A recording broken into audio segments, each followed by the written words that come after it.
Yo, yo, yo. Listen up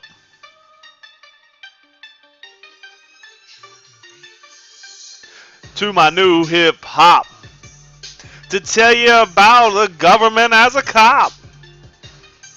When people try to take my stuff, they show up and put them in cuffs. They can tell me what I can do with my land and even take it right up out of my hand. They help regulate my working condition, like the South without no air condition. They say you can pay him that cheap or fire him just because he said beep. With other countries, they regulate trade. And if bad you be doing, your assets they can raid. They determine you can learn and ain't what you can or cannot burn. Yo, it's the government. Run!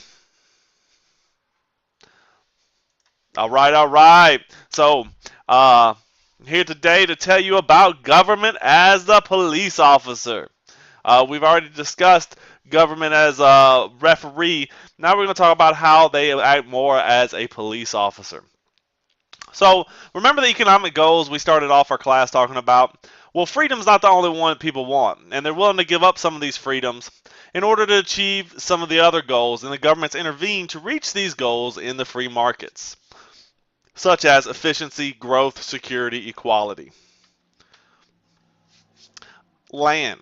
Depending on goals, land use varies. In the socialist countries, there's not private land, it's all public land, use for everybody. Land use laws. They limit what owners can and cannot do with their property. If you own property in a certain area, you can only build specific things on it. This is in your zoning ordinance, which regulates limiting the type of use of properties or commercial.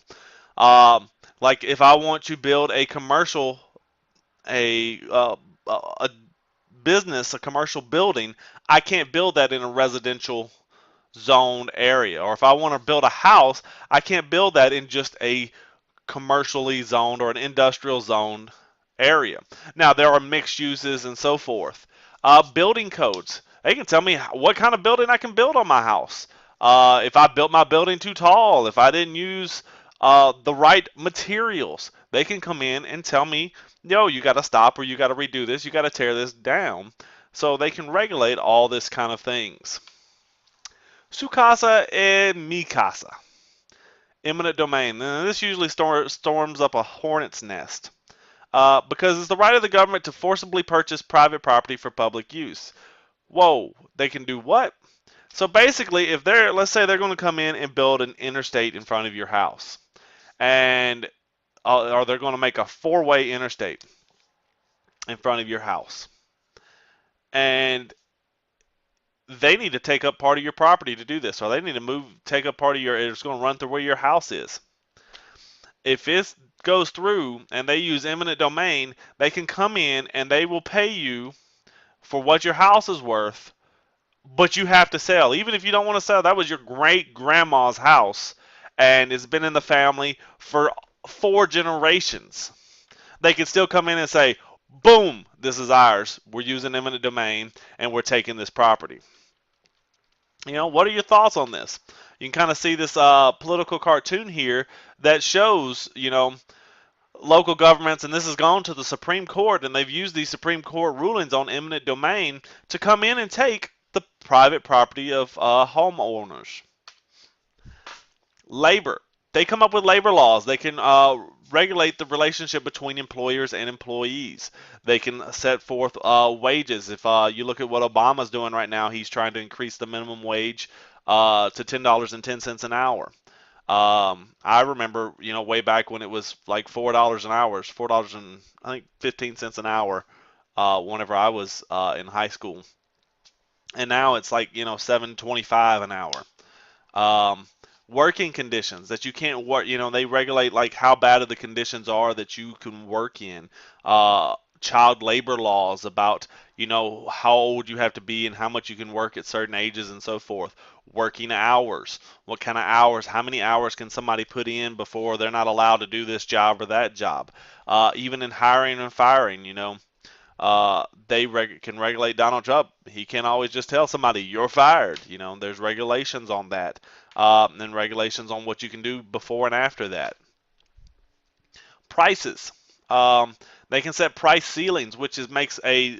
They can say you can't charge more than $100 for this, and so people can make it to where this item does not go above $100. Let's be realistic. For example, let's say they're doing it to milk, um, and they say milk can't go over $3.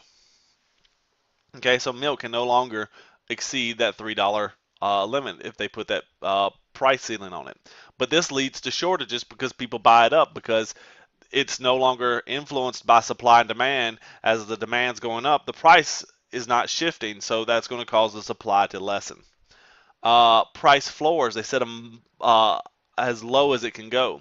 If they want to protect, a type of market, let's say the bread market, and they say, well, you can't sell any bread under $1.50. Well, it can't get any less than that. Now, this leads to the opposite of shortages, which is surpluses.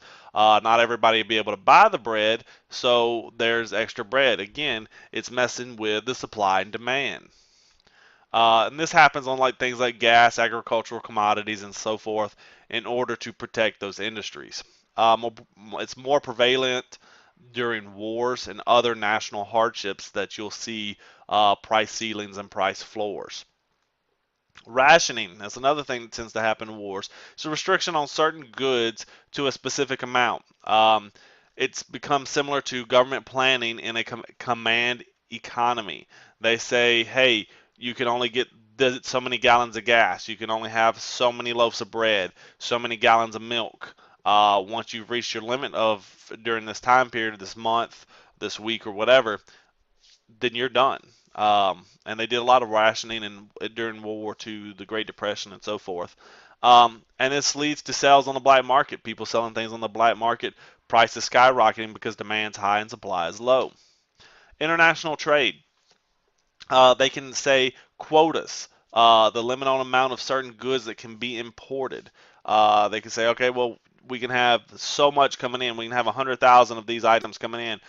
Once it gets there, boom, we're done. No more. They can embargo. They can prohibit or a limit on trade with a particular country. Anybody think of a country that we have an embargo with? If you said Cuba, you would be right on the money. And they're talking about doing, like with all the problems right now with Russia and so forth, they're talking about doing embargoes on them. And that's one of the economic ways that we force people to do the different things that we want them to do. That's a whole nother story. Um, but it can be used for many purposes, like I just mentioned, uh, in order to get things to happen. Banking, one of the most highly regulated industries in the world. They can come in and freeze your assets, preventing someone from using funds within their accounts. So if you have, let's say you have $1 million in your bank account, don't we wish, they can come in and say, beep, it's frozen. You can't use any of that. So you couldn't get $1 out to go buy you a couple bags of ramen noodles. Uh, the capital controls, they can limit the free flow of money that you have amongst all of your capital. Prevents investors from rushing in and making huge profits and leaving the country in a weakened economy. Um, and then money laundering, moving illegally earned money around so that it appears to be clean. And you see this in movies and so forth all the time nowadays. Um, and then all the other regulations we have previously discussed that they can do with in the banking industry. Education. Sir Francis Bacon said, knowledge is power, and so right he was. The more we learn, the more powerful we are. And the governments don't really want to hold us back from learning as much now, and so they can even restrict who can receive certain types of education. That's been done in the past. It's doing in certain countries. They don't let a lot of information out to people. They prevent people from getting specific information because the government wants to keep them in the dark. And there's a lot of issues that the government regulates in education in order to keep power over people, to keep them from having that knowledge. And you can look at the government stepping in education and segregation, desegregation, making school compulsory for everybody, which means you have to go. Freedom of expression, non-democratic governments. They come in and say, hey, you can't say that. Uh, like in Cuba or China, even in Russia. I know they made a lot of jokes during the Winter Games this year in Russia in Sochi. Saying, oh well, if you say that, well, you're going to just disappear. Well, so you don't have, they can step in and protect. The government can either protect that or take that away, depending on which uh, belief systems you're in, what area you're in. Government security, everyday life. What is offensive material? Is this allowed? Is this not allowed? What gets regulated, what doesn't? Book burnings. You know, Back in the day, they would burn books they thought were offensive. Some communities would do that. Other places, if they don't want certain knowledge to be disseminated among people, they would burn these books. And this slowing down of expression or of knowledge limits the progress of a society because these ideas aren't flowing freely and the society is not advancing. And remember, it's through these competition and this free flow of ideas that societies advance, technology advance, and so forth. Um, and the internet has changed this more than any other technology because it's allowed the world to communicate all over. There's a lot of things on the news right now about the internet and what the future of it is going to look like. Um, Governments restricted activities in environment that damage the environment. So, they try to prevent you from doing this or these different things so that you don't damage the environment so that your children and your children's children and so forth don't have a nice place to live. They, prevent and try to reduce pollution and limit the use of natural resources. That's what a lot of fighting in our government tends to be over. Should we be using the oil that's here or should we just use the oil that's over other places so that we don't deplete that natural resource? So, think about some things to think about is, what government regulations do you agree with? Which ones do you disagree with? Why?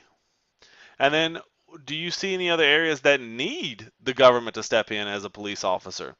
Somewhere you think, oh, well, they really need to come in and regulate this as well. So, until next time, uh, keep those thoughts and let me know. Deuces!